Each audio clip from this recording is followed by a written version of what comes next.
Once again, welcome you all the session on the elimination of the drugs. In the today's session, we will discuss non-renal excretion of drugs. So this is a disclaimer for all the viewers. Let us see the learning objectives which I have set for the today's session. After learning this module, you will be able to enlist non-renal routes of drug excretion. You will be able to describe biliary excretion of a drug along with the various factors affecting to biliary excretion and the enterohepatic cycling of the drug. And furthermore, you will be able to discuss drug excretion via non-renal routes of excretion. So let us move towards the non-renal routes of drug excretion. If the drug is excreted by the kidney, then it is known as the renal excretion. Already we have seen in the previous session, that is the renal excretion of the drug which is being cleared by the kidneys. If drug it is extracted by other than the renal routes, then it is said to be the non-renal excretion of a drug. So in the non-renal excretion, there is a involvement of the lungs, then milk, then the sweat, tears, skin, hair, then the saliva, then the bile, and the metabolism. So the non-renal routes of drug excretion, which includes the biliary excretion of the drug, then the pulmonary excretion of the drug, salivary excretion of a drug, mammary excretion of drug, then dermal excretion, gastrointestinal excretion, and the genital excretion. So we will discuss one by one all these non-renal routes of drug excretion. Let us see first the biliary excretion of the drug. Hepatic cells lining of the bile canaliculi which produces the bile.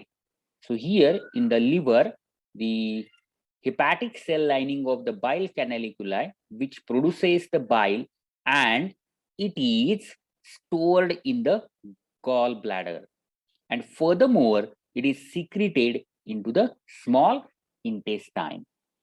Thereafter, the whatever the secreted bile is there, it is dissociated.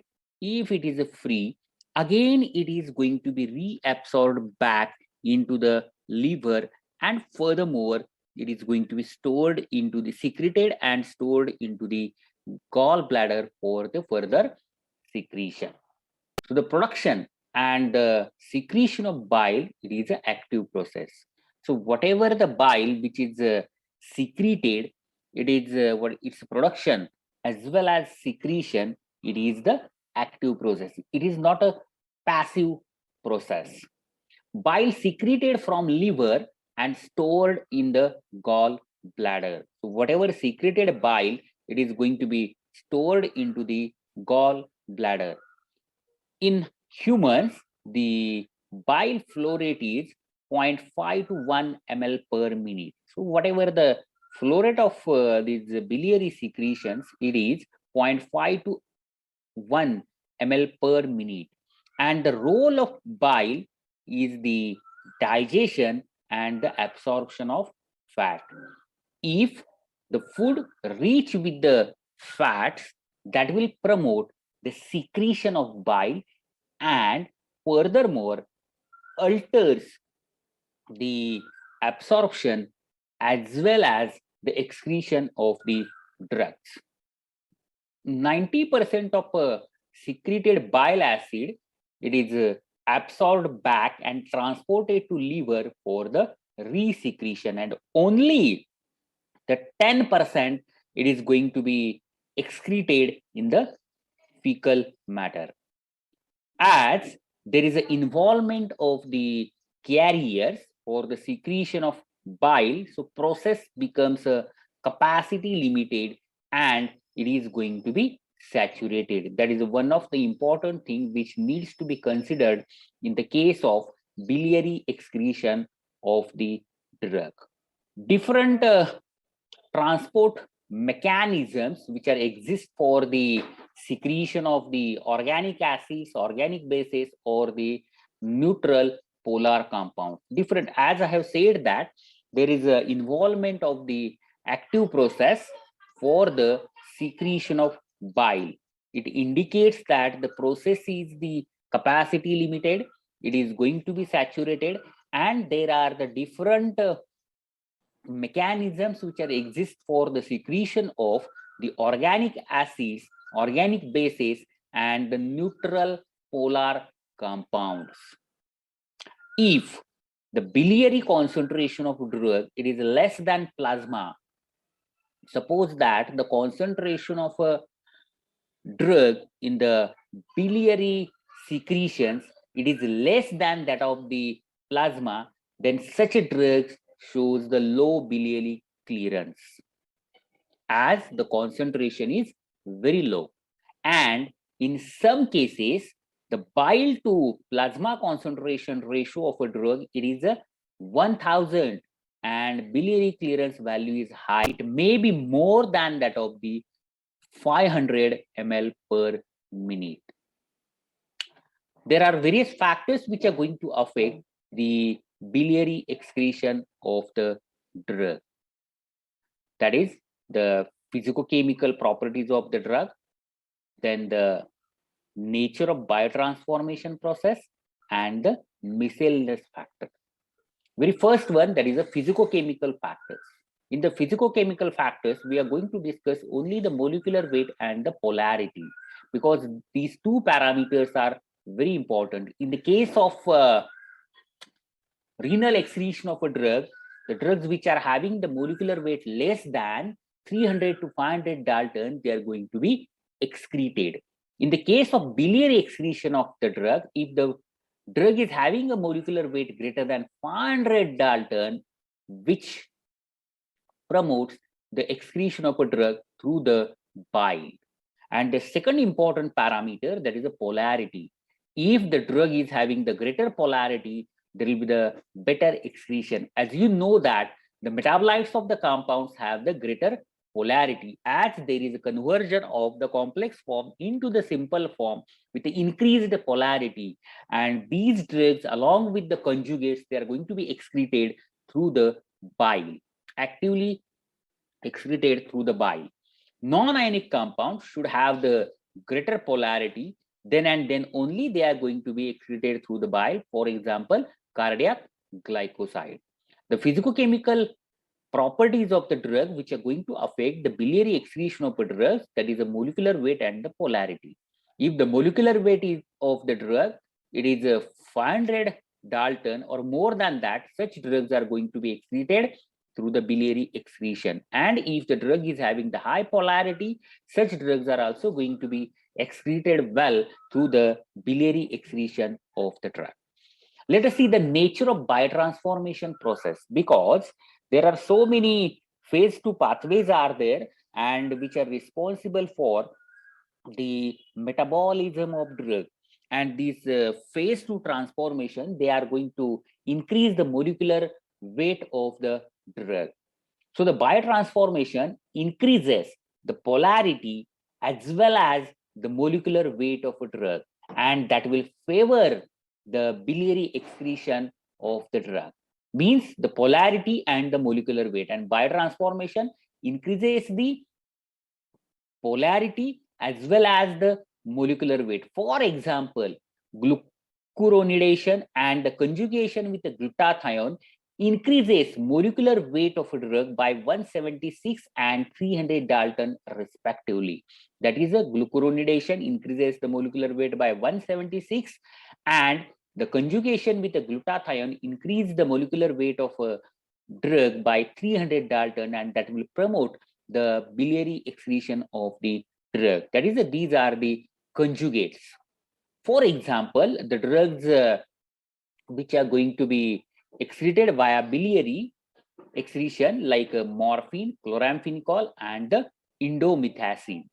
There is a one specificity towards the excretion of a drug via biliary excretion mechanism. That is, a drug should have the certain groups like COOH, then SO2H, and NH4 plus. So these groups favors the excretion of a drug through the bile. So this is about the nature of biotransformation process. Let us see the miscellaneous factors which are going to affect the biliary excretion of a drug. There are so many other miscellaneous factors are there, like sex, then the species difference, then disease state, drug protein binding, drug interaction, and so on. Let us see first the species difference. Drugs having high molecular weight shows good biliary excretion in the rabbits, guinea pig, and the monkey. So this is related with the species difference. Moving towards the disease state, there is one disease that is known as the cholestasis, in which the biliary flow or a bile flow, it is going to be reduced, and thereby the biliary excretion of a drug, it is also going to be reduced. Moving towards the drug interactions. So the phenobarbital enhances the biliary excretion of a drug by increasing the rate of glucuronidation and enhancing the bile flow. So phenobarbital is the drug which is going to promote the biliary excretion of certain drugs by increasing the rate of glucuronidation and enhancing the biliary flow. Let us see the route of administration. Orally administered drugs are excreted through the biliary excretion more frequently than the parenterally administered drug, as during oral administration, drug goes to the liver. As when we are giving the drug by oral route of administration, whatever the absorbed drug, initially it reaches to the liver, and there are much more chances of the drug it is going to be excreted via the biliary excretion mechanism as compared to the parenteral, as compared to when the drug it is given by the parenterally. Let us see the effect of food. The food which is rich with the protein and fat, it increases the biliary flow, and thus the drug excretion it is also going to be promoted. So these are the some of the miscellaneous factors. Let us see the enterohepatic cycling. As previous slide, we have seen that in the liver, the bile it is secreted, and which is furthermore stored into the gallbladder, and from the gallbladder it is going to be secreted continuously into the intestine. There are so many conjugated drugs as well as the unchanged drugs which are having the high polarity and the molecular weight greater than 500 Dalton.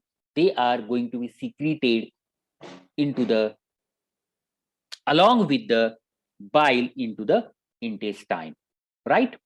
And after secretion of the drug into the intestine, there may be the enzymatic degradation of the drug conjugate, and that is the dissociation of drug conjugate. Again, the drug molecule it is going to be free, and it is going to be reabsorbed back into the systemic circulation and reaches to the liver, and furthermore again it is secreted into the bile into the intestine. So the major proportion of bile salts in the intestine, it is a reabsorbed back, and drugs which are excreted unchanged in bile are also reabsorbed back into the systemic circulation, and reabsorbed drug again carried to liver for a resecretion via bile into the intestine, and this phenomenon of drug cycling between the intestine and the liver, it is known as the enterohepatic cycling of the drug, and it continues till the drug is metabolized in the liver or excreted in the urine. Let us see the flow chart of enterohepatic cycling of the drug. Suppose that we have given the drug by oral route of administration. So here at this stage, so drug, it is going to be absorbed into the systemic circulation, and it is going to be excreted via renal excretion, or furthermore there is a conjugation in the liver. Then these conjugates are secreted in the bile. Then furthermore, in the biliary secretions, the whole conjugate, it is going to be dumped into the intestine, isn't it? If this conjugate, it is not dissociated, then it is going to be excreted via the fecal excretion. If there is a enzymatic breakdown, again the drug, it is going to be reabsorbed back, and the whole cycle, it is going to be repeated till the drug is either going to be completely metabolized by the liver, or it is going to be excreted via renal excretion or the fecal excretion of a drug. So in this way, the drug undergoes the enterohepatic cycling due to the biliary excretion of the drug. Enterohepatic cycling process increases the biological half-life of drug, as the drug is going to be cycled between the liver, intestine, and the liver. So that may increase the biological half-life of the drug. Look at the figure which I have shown here for the enterohepatic cycling of the drug. Suppose the drug, it is given by oral administration, right? It reaches through hepatic portal vein to the liver, isn't it? So in the liver, there are conjugation metabolism is there. Drug, it is going to be metabolized by the conjugation, and furthermore, it is going to be along with the bile, it is going to be secreted and stored. Whatever stored bile is there, along with the drug molecule conjugates, it is going to be secreted into the intestine. So this is here the conjugate. So this conjugate, again, it is going to be there is a deconjugation, or you can say it as a hydrolysis of the conjugated product, and the drug, it is going to be dissociated from the conjugate, and furthermore it is going to be reabsorbed back, and again it reaches to the liver or some quantity of drug. If there is the drug, it is not going to be dissociated, it is going to be excreted via fecal matter. The examples of the drug which undergoes the enterohepatic cycling, that is the DDT, which is highly lipophilic in nature and it is having a long biological half-life. Then the oral contraceptives, then the cardiac glycoside, then rifampicin, chlorpromazine, and the indomethacin. So these are the few drugs which are going to be cycled. That is the enterohepatic cycling. Enterohepatic cycling, as there is an involvement of the intestinal microflora for the deconjugation. If we are prescribing the antibiotics kills the microorganism and furthermore alters the hydrolysis of the drug conjugate and reduces the drug absorption. Means thereby these antibiotics are going to promote the fecal excretion of the drug. One more example related to the cholestyramine, which strongly binds to acidic drugs, and digitoxin, and which prevent their absorption. If we have given the drug along with the cholestyramine, it is having the highest affinity towards some acidic drugs as well as the digitoxin, and thereby it prevents the absorption of these drugs and it is going to be excreted. So this is about the enterohepatic cycling of the drugs. Let us move towards the salivary excretion of the drug. Excretion of a drug through the saliva, it is a passive process. For example, there are certain drugs are there which are going to be secreted along with the saliva. Saliva, it is being secreted by the salivary duct. When the drug it is given by the oral route of administration, it reaches to the systemic circulation, and furthermore, it is going to be reached into the salivary duct, and this, along with the saliva, it is going to be secreted into the oral cavity. Furthermore, the drug which is present in the saliva, it is going to be swallowed. Again, the drug it is going to be reabsorbed back, and if it is stored in the salivary duct, furthermore, it is going to be secreted and cycle goes on. The pH of saliva, it is approximately 5.8 to 8.4. So here, this pH of a saliva, which is going to decide the excretion of the drug according to pH partition hypothesis. Ionization and lipid solubility of drug, which is going to affect the drug excretion through the saliva. Only unionized drug, which is having a sufficient lipophilicity, they are going to be excreted via saliva by the passive diffusion mechanism. Generally, the basic drugs are excreted more than that of the acidic drugs. It is due to the pH of saliva. Then in certain cases, drug is also excreted by the active process like a penicillin and the lithium. But mainly the drug it is going to be excreted via passive diffusion mechanism. If the drug it is going to be secreted along with the saliva, and if it is having the bitter taste, that may lead to the bitter taste in the mouth after secretion of drug. For example, the paracetamol, or take example of ofloxacin. There may be also chances of certain toxicities related with the oral cavity when the drug it is going to be secreted along with the saliva. For example, the antibiotics which produce the black hairy tongue, then the phenytoin, it is antiepileptic, it is going to produce the gingival hyperplasia. Then certain basic drugs, they promote the dryness of mouth, isn't it? And last point, that is the salivary cycling of the drug. Already we have discussed the salivary cycling. That is the, if we have given the drug by oral administration, it reaches to gastrointestinal tract. From GIT, it is going to be absorbed. It reaches to the systemic circulation, and through the systemic circulation, it is going to be distributed and eliminated, and it reaches to salivary gland. Again, it is going to be secreted into the oral cavity, which is going to be swallowed. Drug is going to be reached into the GIT. There may be chances of fecal excretion, or it is going to be reabsorbed back. And in this way, the drug it is going to be cycled due to the salivary excretion of the drug.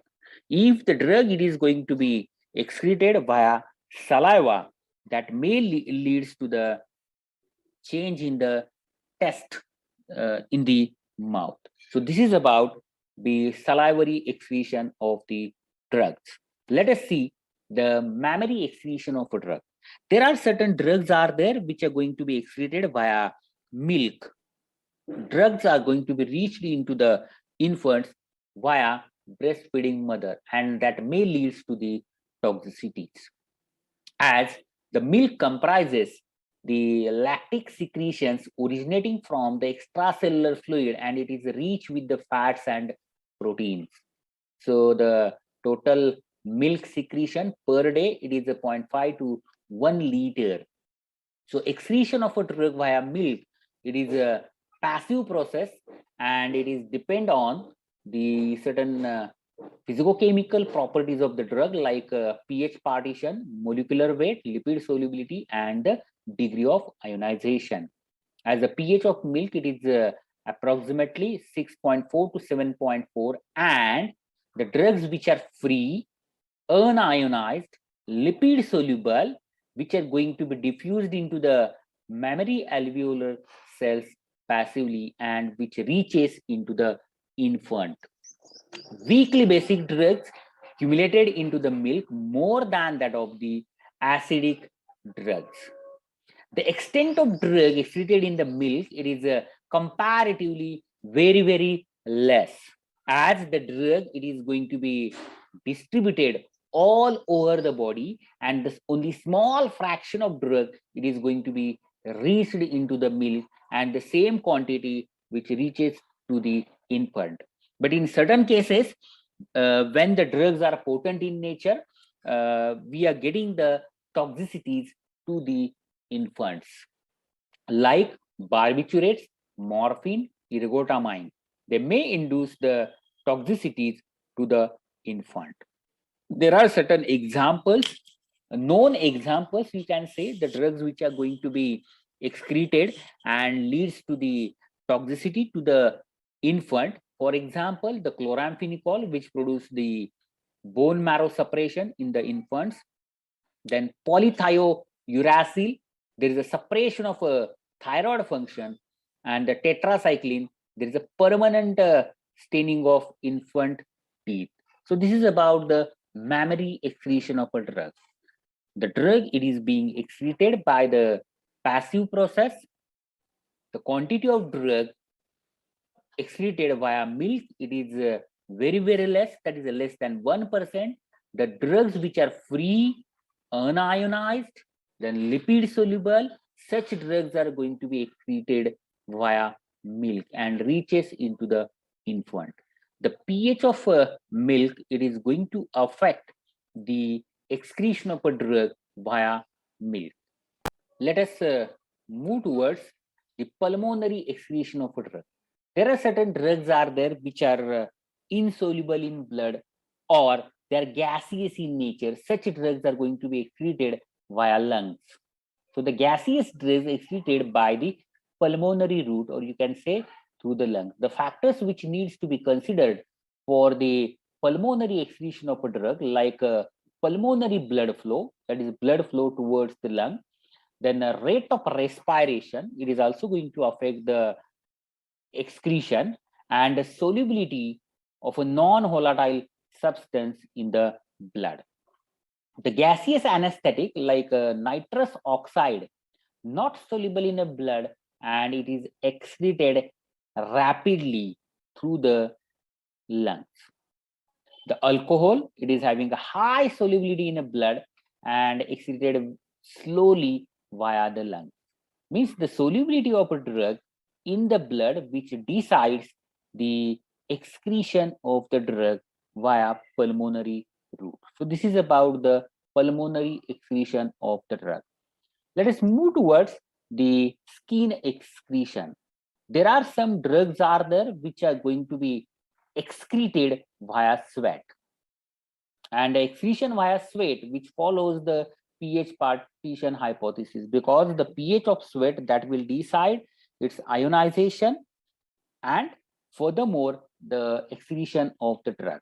Skin excretion of a drug may result in the urticaria or the dermatitis. There are some drugs are there which are going to be excreted via sweat, and that may lead to the urticaria and the dermatitis.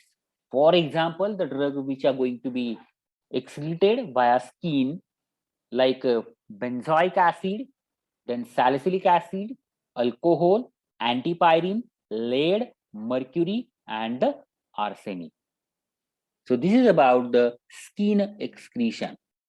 Let us see the gastrointestinal excretion of the drug. As previously we have seen that there are the certain drugs which are going to be excreted via bile. They are going to be excreted by the, furthermore, excreted by the gastrointestinal tract. The drugs administered by the parenteral route, may be excreted via the gastrointestinal tract, and this process is the reverse of the gastrointestinal absorption of the drug. Already we have seen that the GIT, it is responsible for the absorption of a drug. Similarly, the some drugs are going to be passively excreted via the gastrointestinal tract. Water soluble ionized form of weakly acidic or basic drugs are going to be excreted in the gastrointestinal tract. For example, nicotine, quinine, which are going to be excreted in the stomach. Furthermore, they may get reabsorbed back, but mostly they are going to be excreted in the stomach. So orally administered drugs are also going to be excreted via gastrointestinal tract. Let us see the miscellaneous. There are certain drugs are there which are going to be found in the semen as well as the lacrimal fluid.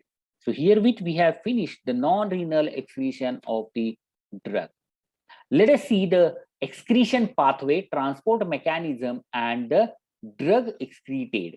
Very first route, that is the urine, that is the kidney, or you can say it as a renal excretion of a drug. So excretory route, that is the urine.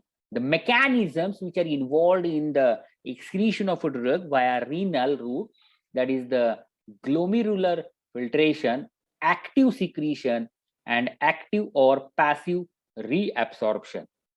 The drugs which are going to be excreted through the urine, which are free, hydrophilic, unchanged drugs, along with the metabolites or conjugate having a molecular weight less than 500 Dalton. Such drugs are going to be excreted via renally. In the case of excretion of a drug via bile, the mechanism involved, that is a active transport, the drugs which are going to be excreted through the biliary secretions, which are hydrophilic, unchained drugs or metabolites or the conjugates of a molecular weight greater than 500 Dalton. Then in the case of lung, the mechanism involved, that is a passive diffusion. Generally, drugs which are insoluble in the blood, which are volatile and gaseous in nature, such drugs are going to be excreted via the lungs. In the case of saliva, the mechanism involved, that is a passive diffusion or active transport. The drug which is a free unionized lipophilic along with some polar drugs. So the free unionized and lipophilic drugs are going to be excreted via the saliva. In the case of milk, the process involved, that is a passive diffusion, or you can say it as a mechanism, and drug it is going to be excreted via milk, that is a free unionized and lipophilic basic drugs. Via sweat, it is again passive diffusion process, and the drug excreted, that is a free unionized and lipophilic drug. And in the case of intestine, the process involved, that is a passive, and the drug excreted water soluble and ionized drugs. So we have discussed all these renal as well as the non-renal routes of excretion, how these routes are going to remove the drug from the body.